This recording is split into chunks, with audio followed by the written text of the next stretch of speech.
Okay, let's go through the 4 steps of the Carnot cycle again, this time with an indicator diagram. Again, we have a closed system.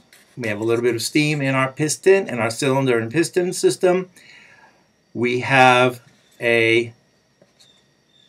connect it to the high temperature reservoir and we let the steam expand, but because we are putting in heat from our high energy reservoir or a high temperature reservoir, we are not losing any heat. We're not losing any temperature, I should say. The temperature remains the same because we can always take in heat.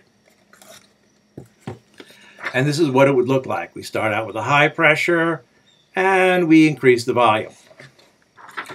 Now, with the system isolated from the high temperature reservoir, with the steam expanding adiabatically, the steam continues to expand, pushing on the piston, but because there is no source of external heat, where is the energy coming from to do the work of pushing on the piston? Where does the energy come from to do the work of pushing on the piston since we are no longer connected to our hot reservoir? And the answer is from the internal energy or the heat of the gas. So as the gas does work, the temperature drops because that's where the energy to do that work is coming from the heat in the gas. So the adiabatic expansion then looks like this. This is our second step of the Carnot cycle. Now we want to compress the gas, but we want the compression to be isothermal. So that means we have to export the heat that's created by compressing the gas to the cold reservoir.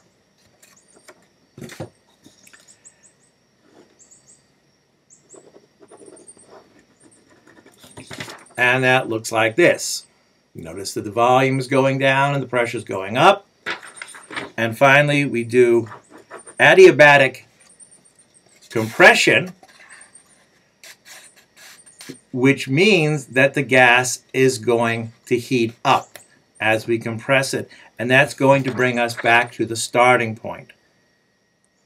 Now, if you look at this indicator diagram, if you look at the two isothermal, the isothermal expansion and the isothermal compression, you can kind of think of these things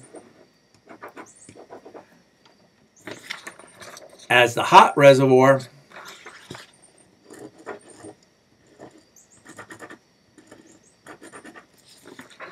and the cold reservoir. Not perhaps technically correct, but along this expansion, we are drawing from the hot reservoir, and along this expansion, we are adding to the cold reservoir.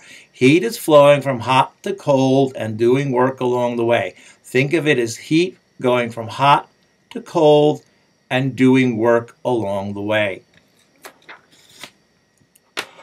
And that's all there is to it.